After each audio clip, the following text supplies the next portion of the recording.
नमो भगवते वासुदेवाय।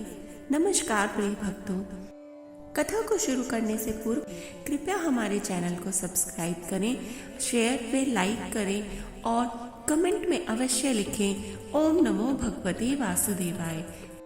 कार्तिक मास की कथा करती भव से पार, 30वां अध्याय सुनाऊं, हुई हरि कृपा अपार।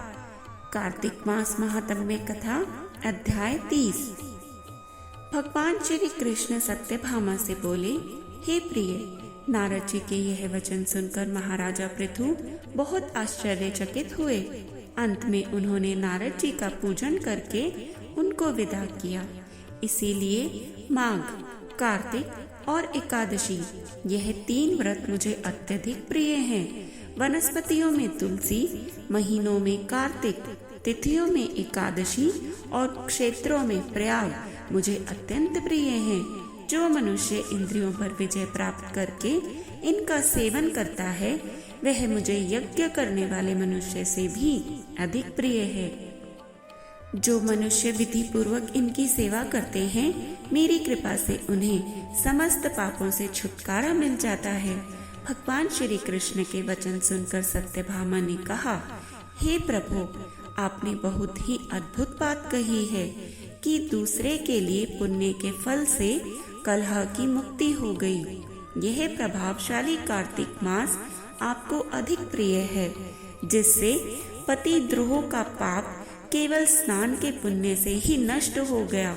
दूसरे मनुष्य द्वारा किया हुआ पुण्य उसके देने से किस प्रकार मिल जाता है, यह आप मुझे बताने की कृपा करें। भगवान कृष्ण बोले, प्रिय, जिस कर्म द्वारा बिना दिया हुआ पुण्य और पाप मिलता है, उसे ध्यान पूर्वक सुनो। सतयुग में देश, ग्राम तथा कुलों को दिया पुण्य या पाप मिलता था, किंतु कलयुग में केवल कर्ता को ही पाप तथा पुण्य का फल भोगना पड़ता है। संसर्ग ना करने पर भी यह व्यवस्था की गई है और संसर्ग से पाप व पुण्य दूसरे को मिलते हैं। उसकी व्यवस्था भी सुनो। पढ़ाना, यज्ञ कराना और एक साथ भोजन करने से पाप पुण्य का आधा फल मिलता है।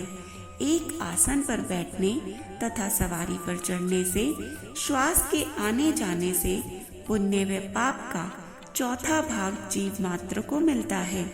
छूने से, भोजन करने से और दूसरे की स्तुति करने से पुण्य और पाप का 6वां भाग मिलता है। दूसरे की निंदा, चुगली और धिक्कार करने से उसका 7वां भाग मिलता है। पुण्य करने वाले मनुष्य की जो कोई सेवा करता है, वह सेवा का भाग लेता है और अपना पुण्य उसे देता है। नौकर और शिष्य के अतिरिक्त जो मनुष्य दूसरे से सेवा करवाकर उसे पैसा नहीं देता, वह सेवक उसके पुण्य का भागी होता है। जो व्यक्ति पंक्ति में बैठे हुए भोजन करने वालों की पत्तल को लांघता है, वह उसे जिसकी उसने पत्तल लांघी है अपने पुण्य का 6वां भाग दे देता है। स्नान तथा ध्यान आदि करते हुए मनुष्य से जो व्यक्ति बातचीत करता है या उसे छूता है, वह अपने पुण्य का 6वां भाग उसे दे डालता है। जो मनुष्य धर्म के कार्य के लिए दूसरों से धन मांगता है, वह पुण्य का भागी होता है। ठीक उसी प्रकार जिस प्रकार की दान करने वाला पुण्य का भागी होता है।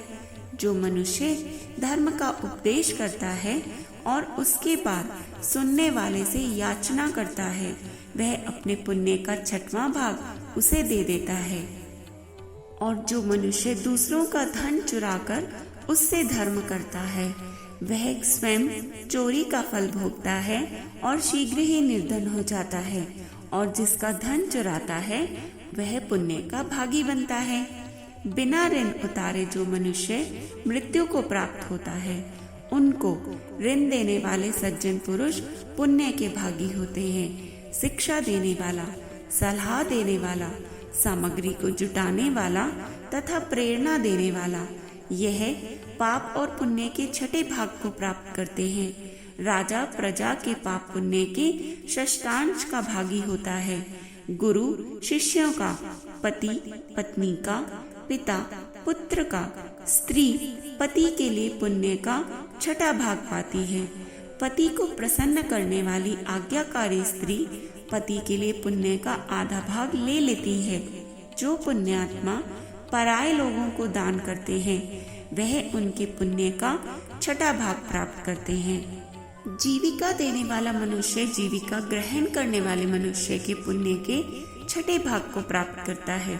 इस प्रकार दूसरों के लिए पुण्य अथवा पाप बिना दिए भी दूसरे को मिल जाते हैं। किंतु यह नियम जो कि मैंने बतलाए हैं ये कलयुग में नहीं लागू होते। कलयुग में तो एकमात्र कर्ता को ही अपने पाप व पुण्य भोगने पड़ते हैं। इस संबंध में एक बड़ा पुराना इतिहास है जो कि पवित्र भी है और बुद्धि प्रदान करने वाला भी कहा जाता है। उसे ध्यान पूर्वक सुने। हमारी श्रृंखला से जुड़े रहें व यह इतिहास जानने के लिए 31वें अध्याय की प्रतीक्षा करें। जय श्री कृष्ण, जय हरि विष्णु, हर हर महादेव। तुलसी भगवान विष्णु को अति प्रिय है। तुलसी पत्र के बिना भगवान तो भोग भी स्वीकार नहीं करते। तो आइए बुढ़िया माई की कंधा देने वाली कथा श्रवण कर लेते हैं। एक समय कार्तिक महीने में सब महिलाएं तुलसी माता को सींचने जाती थीं। सब महिलाएं तो तुलसी सींचकर आ जाती, पर एक बुढ़िया माई तुलसी माँ को सींचकर कहती कि तुलसी माता सबकी दाता, मैं तेरा बिड़ला सींचूं, तू मेरा निस्तारा कर। तुलसी माता अड़वा दे, लड़वा दे, पीतांबर की धोती दे, मीठे मीठे ग्रास दे, बैकुंठ का वास दे, चटके की चाल दे, पटके की मोत दे, चंदन का काठ दे, झालर की झंकार दे, साईं का राज दे, दाल भात का जीवन दे, एकादशी का दिन दे और श्री कृष्ण का कांधा दे। इतनी बात सुनकर तुलसी माँ सोच में पड़ जाती। धीरे धीरे इस तरह कई दिन बीत जाने पर तुलसी माता सूखने लगी। तब एक बार भगवान श्री कृष्ण ने तुलसी माता से सूखने का और अपनी इस सोच का कारण पूछ लिया। इस पर तुलसी माता ने बताया कि एक बुढ़िया मेरे पास रोज आकर इतनी बात कहकर ऐसे कहकर चली जाती है। इनमें से मैं बुढ़िया माई को सब कुछ तो दे सकती हूँ, पर आपका कांधा कहाँ से दूंगी। इस पर भगवान बोले, तुम चिंता मत करो और बुढ़िया माई को आशीर्वाद दे दो। तुलसी माँ ने वैसा ही किया। थोड़े दिनों बाद बुढ़िया माई मर गई। सब कोई उन्हें उठाने लगे, पर वह इतनी भारी हो गई कि वे किसी से भी ना उठ सकी। सब कोई कहने लगा कि पाप घाट की माला फेरती थी, फिर किस वजह से यह इतनी भारी हो गई। तभी भगवान श्री कृष्ण ब्राह्मण के भेष में आए और वहां खड़े लोगों से बुढ़िया के कान में कुछ कहने पर उसका शव हल्का होने की बात कही। इस पर लोगों ने कहा, तू अपने मन की निकाल ले।